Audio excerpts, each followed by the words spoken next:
შეხედე ამას ერთი წამით, რადგან ეს მნიშვნელოვანია. თუ ოდესმე გიფიქრია, რომ შენს მიწაზე ზოგიერთი ხილი არ ხარობს, ან რომ ხე ისე არ იზრდება, როგორც უნდა იზრდებოდეს, დარჩი აქ, რადგან პრობლემა ხშირად სწორედ აქ არის და ამას თითქმის არავინ აქცევს ყურადღებას. დღეს მინდა მოკლე ვიდეო გავაკეთო, რომ რაღაც ძალიან მარტივი, მაგრამ საფუძვლიანი შეგახსენოთ. ამისთვის ორი საზომი დაგჭირდება.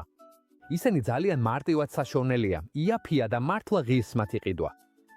ვიდეოს აღწერაში დაგიტოვებ, სად შეგიძლია მათი პოვნა თუ დაგჭირდება. და არ ინერვიულო, რადგან ახლა გასწავლი როგორ გამოიყენო ისინი. ძალიან მარტივია. პირველი საზომი უნივერსალურია და პირდაპირ მიცაში გამოიყენება. ეს საზომი გამოიყენება ნესტის, ტემპერატურის, გამტარობის და ამ შემთხვევაში ყველაზე მნიშვნელოვანი ნიადაგის pH-ის გასაზომად. მაგალითად, წარმოიდგინე, რომ გაქვს ციტრუსი, ლიმონი, ფორთოხალი ან ნებისმიერი სხვა ციტრუსის ხე. ამ ტიპის ხეხილი საჭიროებს ოპტიმალურ pH-ს, რომელიც დაახლოებით 5.5-დან 6.5-ის ფარგლებში უნდა იყოს. და რა ხდება, როცა pH ძალიან მაღალია და ამას არ ვაკონტროლებთ? მაშინ ხდება ძალიან მარტივი რამ. ყველა ის საკვები ნივთიერება, რასაც ამ მიცას ვამატებთ, იქ გროვდება, მაგრამ თავის საქმეს ვერ აკეთებს. მცენარეს მათი შეწოვა არ შეუძლია და სწორედ აქ უშვებს ყველაზე მეტი ადამიანის შეცდომას. როცა pH-ს ვარეგულირებთ, ეს საკვები ნივთიერებები მცენარისთვის ხელმისაწვდომი ხდება. ხანდახან ეს ბუნებრივადაც ხდება, რადგან მიწა დროთა განმავლობაში მჟავდება, მაგრამ ხშირად საჭიროა, რომ ამას ხელი შეუწყოთ. და სწორედ ეს არის ამ ვიდეოს მიზანი. ეს არის მთავარი ნაბიჯი, ბერკეტი, რომელიც ხეხილს ზრდას აწყებინებს. იმ ტიპურ კომენტარზე, რომ არა, აქ ხეხილი არ მოდის, ხშირად სიმართლე არ არის. უბრალოდ ნიადაგში pH ტუტეა და ამას არავინ არ ასწორებს. და ეს შეიძლება დარეგულირდეს ზუსტად იმით, რასაც აქ გასწავლი. ასე მარტივია. მეორე საზომი უფრო მარტივი და იაფია და მას გამოვიყენებთ იმ წყლის pH-ს გასაზომად, რომლითაც ვრცხავთ.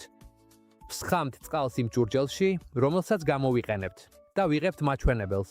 ჩვეულებრივ წყალი ტუტეა. pH-ის დასაწევად ყველაზე მარტივი ლიმონის ან ძმრის გამოყენებაა. მევნელა ვამატებთ, ვურევთ და ვზომავთ მანამ, სანამ საზომი არ გვაჩვენებს დაახლოებით 6-იან pH-ს, რაც იდეალურია ხეხილის უმეტესობისთვის.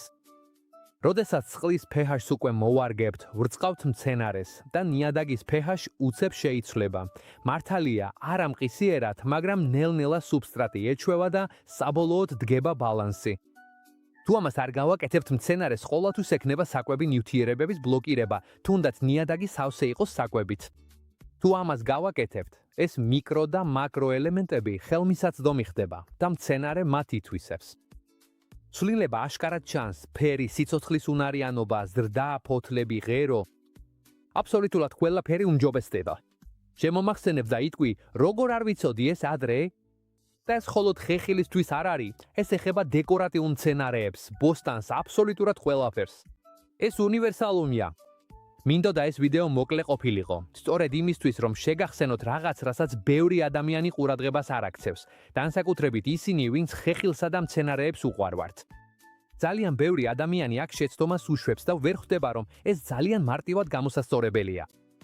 ამიტომაც მინდა მადლობა გადაგიხადო არხზე გამოწერისთვის, ვიდეოს მოწონებისთვის და გაზიარებისთვის იმ ადამიანებთან, ვისაც ხეხილი ისევე უყვარს როგორც მე. თუ რაიმე კითხვა გაქვს, არ მოგერიდოს, დატოვე კომენტარებში ქვემოთ და აუცილებლად გიპასუხებ ყოველგვარი ვალდებულების გარეშე. დიდი მადლობა და შევხვდებით შემდეგ ვიდეოში.